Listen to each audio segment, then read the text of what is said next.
La Sociedad Española de Radiodifusión presenta... Ser. Aquí va la radio. Podcast. Siempre.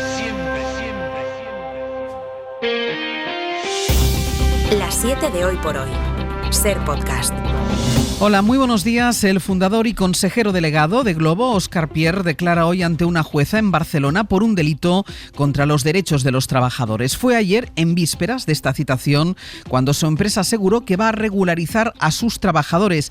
Eso implicaría que lo hace después de infinidad de sanciones, con una deuda de 267 millones en cotizaciones que nunca ha pagado y 3 años después de la entrada en vigor de la Ley Rider. El Ministerio de Trabajo calcula que si cumple con ese anuncio, la regularización afectará a unas 60.000 personas que a partir de ahora pasarían a ser asalariadas. Otra cosa es que este proceso vaya a librar de las repercusiones judiciales al fundador de Glovo por las prácticas que ha realizado hasta el momento. Radio Barcelona, Martí Rodríguez. Igual que devolver lo robado no cierra el proceso penal, cambiar el modelo de contratación no quita que durante años se haya podido cometer un delito al mantener a los repartidores como falsos autónomos. Consuelo Cachartegui es catedrática de Derecho Laboral en la Universidad Pompeu Fabra. Y que en el caso de Glovo le afecta ya.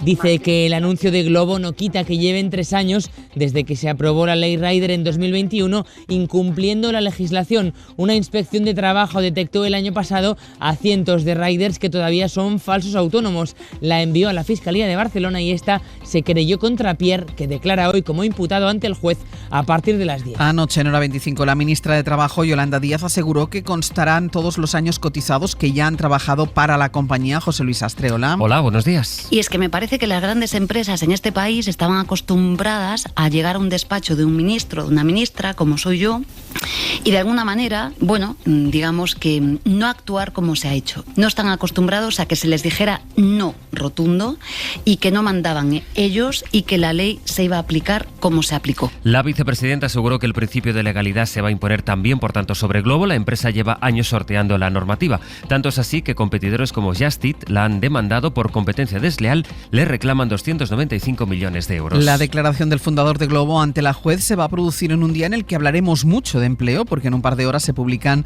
los datos del paro del mes de noviembre. Y anticipó ayer Díaz que van a ser buenos datos. A las 9 saldremos de dudas. En cualquier caso, van a servir como termómetro para comprobar si se ralentiza o no el ritmo de crecimiento del mercado laboral a las puertas de la campaña de Navidad.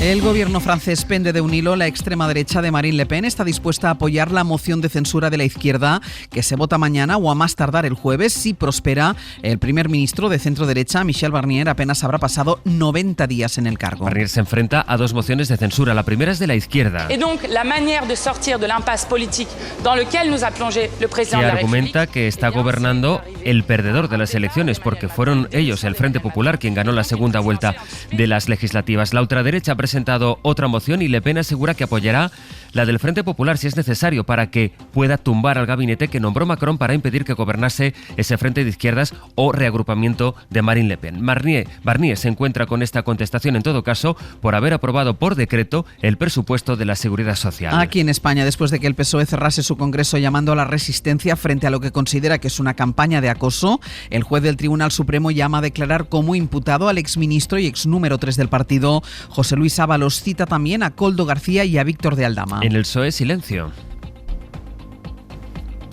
No era así de gráfico este silencio del Partido Socialista. Silencio. Decía que no iban a hacer declaraciones la portavoz Emma López. El Partido Popular insiste en vincular al PSOE con la corrupción. Lo hacía en este caso Esther Muñoz, que es la vicesecretaria del partido. De este Congreso Federal sale un PSOE más aislado, más bunkerizado y un PSOE más radicalizado hacia la izquierda, que enmienda a la totalidad la España constitucional, algo que nos parece muy preocupante. Ha sido el Congreso de la apología de la corrupción. Eso es lo que argumenta el PP. En el PSOE lo que quieren es centrarse ahora en el ciclo electoral de 2027, en su estrategia para recuperar poder en las comunidades. Eso va a empezar por Madrid, federación sin líder después de la renuncia de Juan Lobato. Pasado mañana el ministro Óscar López tiene previsto oficializar su candidatura para la Secretaría General del PSOE en Madrid. Está por ver, eso sí, cómo se da el debate interno en otra federación, en la más numerosa, que es la andaluza. Dicen los socialistas que no tienen miedo al debate. Esther Peña es la portavoz. Los congresos de los partidos siempre son movidos, claro que sí, sin ningún miedo, todo lo contrario, debate, participación, ruido del bueno, el de las ideas y el de la voluntad, que es lo que tenemos los socialistas en todos los procesos orgánicos.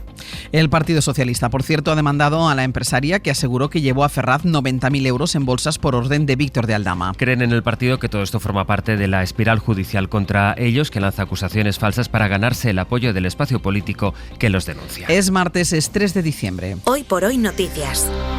Ser Podcast. La presidenta de la Comunidad de Madrid, Isabel Díaz Ayuso, se va a reunir hoy con los rectores de las 6 universidades públicas en la comunidad que la semana pasada se plantaron para protestar contra su infrafinanciación. Ayuso ha renunciado a casi 170 millones que el Estado ofrece para reducir la temporalidad. Mañana vence el plazo para un acuerdo con el Ministerio y solicitar ese dinero a través de la contratación de 656 profesores ayudantes durante 6 años. Isabel Fernández Pedrote, buenos días. ¿Qué tal, Ángel? Buenos días. La ministra de Ciencia y Universidades, Diana Morán, reprocha en una carta su decisión a Díaz Ayuso y le recuerda que la temporalidad en las plantillas del profesorado de las universidades públicas madrileñas es casi del 48%. Madrid es la única comunidad que rechaza el acuerdo con el Ministerio y lo hace además solo unos días después de que los rectores de las públicas advirtieran de que la falta de financiación está asfixiando a las universidades madrileñas. Adela Molina. La carta de la ministra de Universidades es un respaldo a los rectores de las universidades públicas de Madrid, a los que hoy ha citado Ayuso. La ministra Morán expresa su sorpresa a la presidenta madrileña por su rechazo de facto a participar en el plan estatal para reducir la temporalidad en las universidades,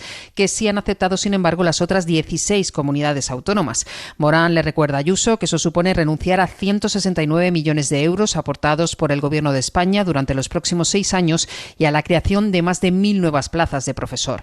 La ministra considera que es una decisión incomprensible e inexplicable que perjudica seriamente a las universidades y le pide que rectifique. Ayuso, en un acto ayer por la tarde, acusó al Ejecutivo Central de impedirle realizar las reformas que sí necesita la universidad. Vamos a tener 22 ministerios en la chepa todos los días insultando y todos los días poniendo palos en la rueda para que nosotros no podamos seguir, por ejemplo, reformando la universidad. El plazo para participar en el programa estatal termina mañana miércoles. Si Madrid finalmente lo suscribe, podría beneficiarse a partir de 2026. El debate político de esta semana todavía se escribe por los ecos del Congreso del PSOE en Sevilla. A los socialistas les han llovido las críticas de sus socios, tanto de Sumar como de Podemos, por las enmiendas que han introducido en su ideario. Excluyen a las personas trans de las competiciones deportivas y dejan fuera las siglas Q+ del colectivo LGTBI. Siglas que hacen referencia a las personas queer y a otras identidades que no se sienten representadas en las siglas anteriores, como son las binarias. Sumar y Podemos tildan esas enmiendas de retroceso en materia de feminismo, pero en el Partido Socialista aseguran que no cambia nada, que es un guiño formal a las feministas clásicas en el partido. Sara Selva, buenos días. ¿Qué tal? Buenos días. ¿Crees, Sumar, que la decisión del PSOE de negarse a reconocer a las personas queer es un retroceso? Y nos parece efectivamente una involución. ¿Piensan lo mismo en Podemos? Lo que implica es que están negando y borrando la existencia de personas. Y la senadora Carla Antonelli, que militó durante décadas en el PSOE y ahora está en Más Madrid, dice que siente vergüenza. Si alguien piensa que borrando, amputando unas siglas van a hacer desaparecer a un conjunto de miles y miles de personas en este país, es que están muy equivocados. Lo que explica el PSOE, lo que dice el secretario LGTBI de la Ejecutiva, es que esto en realidad no afecta a la actividad del Gobierno. Vamos a continuar trabajando por garantizar los derechos de todas las siglas del colectivo, sin excepción, independientemente de lo que digan nuestros documentos. Y reconoce que no se corresponde con lo que piensa la militancia o los votantes. Dicen fuentes del partido que esto es pura cosmética para contentar a un sector muy concreto del PSOE. Criar a un hijo es hoy un 13% más caro que en 2022. La subida del coste de la vida, sobre todo en los alimentos y la vivienda, ha disparado lo que cuesta a cada familia tener y mantener a un hijo. El riesgo de pobreza en los hogares con menores ha aumentado un 70% y la natalidad en España está en mínimos históricos. Son datos publicados esta madrugada. Mariola Lourido. El coste de la crianza ha aumentado significativamente en España. Alcanza una media de 758 euros al mes, un 13% más que en 2022, según un nuevo estudio de Save the Children. La subida de los gastos relativos a la vivienda ha sido de un 63% y de un 26% los alimentos. Pepa es madre de 4 hijos. Comprar la carne y el pescado muy de vez en cuando, tanto las verduras también, porque la verdura también se ha puesto muy cara, y lo que vamos comiendo son pastas, arroz, depende, por lo menos los niños los tengo en el comedor. Entre la luz, el gas, el agua, las comunidades. Save the Children alerta especialmente de la situación de los hogares monomarentales. La mitad de los más de 530.000 están en riesgo de pobreza. La ONG insiste en reclamar una prestación universal para la crianza. El Gobierno valenciano aprueba hoy ayudas por valor de 90 millones de euros para los autónomos afectados por la Dana que no tienen trabajadores a su cargo. Son 3.000 euros para cada autónomo. Ayer el nuevo vicepresidente, el teniente general retirado Gampan Pols, presentó su plan para la recuperación. Aseguró que con un plan de alertas ordinario que funcionara se hubieran salvado vidas y después de la polémica por la supresión del límite salarial dice que aún no sabe cuánto cobrará. Radio Valencia, Natalens, buen día. Buen día. No quiso criticar abiertamente la gestión de la Dana, pero sí que afirmó que es evidente que no funcionó el plan de prevención. Cree que si hubieran podido salvar vidas. Insiste en que su tarea también será trabajar para minimizar los efectos de otro fenómeno similar y su prioridad son las personas, su supervivencia, seguridad y economía. Y sobre su sueldo, él no ha pedido ni negociado ninguna retribución.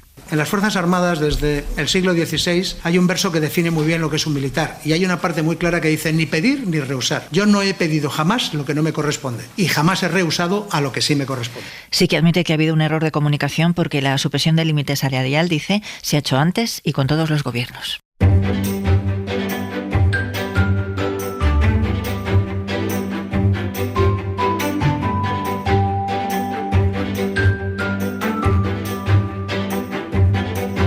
Vamos a Andalucía, en Radio Sevilla está Elena Carazo. Buenos días. Buenos días, Ángel. Ya Baleares, en Radio Mallorca, Mamen Municio. Hola. Hola, buen día. Vamos con algunas noticias de estas dos comunidades, como uno que es un clásico, Elena, de las Navidades, ese sorteo de la venta al paisano, 850.000 euros en premios. Hay apartamento, coche, motos. No falta de nada. Presumen de ser la cesta más antigua y la más grande de todo el país. Empezaron en el año 2008 en plena crisis con cestas, bueno, pues la típica, Ángel, de alimentación, un sorteo a €1, pero los clientes les pedían más y asegura ahora Juan Luis Cadena que se les ha ido de las manos. Un año metimos una bicicleta, una moto, hasta que dijimos, vamos a meter un barco, un coche, una autocaravana, una moto más grande. Y así fuimos creciendo hasta que, bueno, ya esto se nos ha ido de las manos completamente. Este año, como decías, más de 850.000 euros en premios. Puedes llevarte 2 coches, uno eléctrico y otro híbrido, 2 motos, una de ellas acuática. La gran estrella, un apartamento en Sanlúcar de Barrameda. Por supuesto, comida para un año, electrodomésticos para el apartamento, que si te toca, que te vaya ya bien preparada. Sí. Videoconsolas y, como novedad, este año, una experiencia. Pues tiene su historia porque los agraciados el año pasado vinieron a saltar en paracaídas y compraron papeletas. Entonces, pues en homenaje a ellos, pues dijimos, este año una de las novedades va a ser un salto en paracaídas. Ya no falta nada, o sea que un día si estás por la Nacional Cuarta, pues te paras a desayunar, por 10 euros puedes comprar la papeleta, el sorteo es el día 5. No sé si me apetece que me toquen todas estas cosas, también te digo, bueno, que luego todo es un problema. No sé. Todavía con aires de Navidad pierde su mochila llena de décimos de lotería Mamen y finge que se la han robado, que ha sido un atraco y al final la policía le acaba deteniendo. Sí, parece que hoy vamos de lotería. Este hombre en cuestión llevaba décimos por valor de 6.000 euros y va y pierde la mochila. La solución, denunciar un supuesto atraco, oye, y con todo lujo de detalles, perpetrado a las 8:30 de la mañana, abordado por la espalda por 2 hombres que le arrebataron la mochila y emprendieron la huida. De hecho, por si fuera poco, cuando habían transcurrido unas horas desde que había interpuesto la denuncia, llamó a la patrulla policial para indicarles que había visto a uno de los supuestos autores del atraco, facilitó la descripción física y se detuvo a un inocente. La Policía Nacional se encargó de la investigación para esclarecer lo ocurrido y las pesquisas policiales condujeron hacia una ciudadana anónima que había encontrado la mochila y bueno, pues dentro estaban estos décimos de lotería. Después de realizar diversas gestiones, los agentes encargados del caso Ángels pues concluyeron que no se había llevado a cabo ningún atraco, que se había producido una pérdida y que el denunciante pues había simulado un atraco, ya que era la única forma de cobrar el dinero del seguro. Ha sido detenido por simulación de delito y tentativa de estafa. Y un británico se ha comprado una casa palacio en la provincia de Cádiz, Elena, y se ha llevado una sorpresa. Bueno, imagínate, paseando por Arcos, que es una ciudad preciosa, se encuentra una auténtica joya del siglo XV y surge la oportunidad de comprarla. Se llama Steve Najat, tiene 67 años. Casi no se lo creía, 135.000 euros por hacerse con la mitad de la planta baja de esta casa palacio. Todo estupendo, maravilloso, pero de repente empiezan a entrar personas que no conocía en su cocina. O sea, tú imagínate que estás en la cocina desayunando y te empieza a entrar gente. siguiente. Claro, el hombre le empieza a preguntar, ¿pero qué demonios hacéis aquí? ¿Esto qué es? ¿Esta es mi casa? Bueno, pues resulta que la vivienda tenía 2 puertas que conducían directamente desde otras casas a la cocina. Una cocina compartida. Sí, ¡Qué fuerte! Ha contado su historia incluso en un rotativo británico, el Daily Mail, que se ha hecho eco de esta historia. Bueno, el caso que descubrió que este derecho existía para un grupo de familias. Las familias no renuncian a este derecho y el que se ha renunciado a vivir allí es Steve. El pobre. Elena Mamen, gracias. Un abrazo. Adiós. Hasta luego. Y vamos ya con nuestra recomendación cultural para empezar el día. Dani de la Fuente nos propone ir al teatro. Las bicicletas son para el verano, o Ay Carmela, se han hecho muchas obras sobre la guerra y la posguerra, pero ninguna tan monumental. 1936 es la gran cronología, desde el golpe fascista hasta la victoria de Franco. El golpe del 18 de julio es nuestro shock, y creo que es el momento de revisar aquello, ¿no? De la mirada a lo que fuimos está el saber cómo somos y lo que podemos llegar a ser, ¿no? Andrés Lima dirige esta obra que ha escrito junto a Juan Mayorga, Albert Boronat y Juan Cabestany. ¡Obreros! ¡Campesinos! ¡Antifascistas españoles patriotas!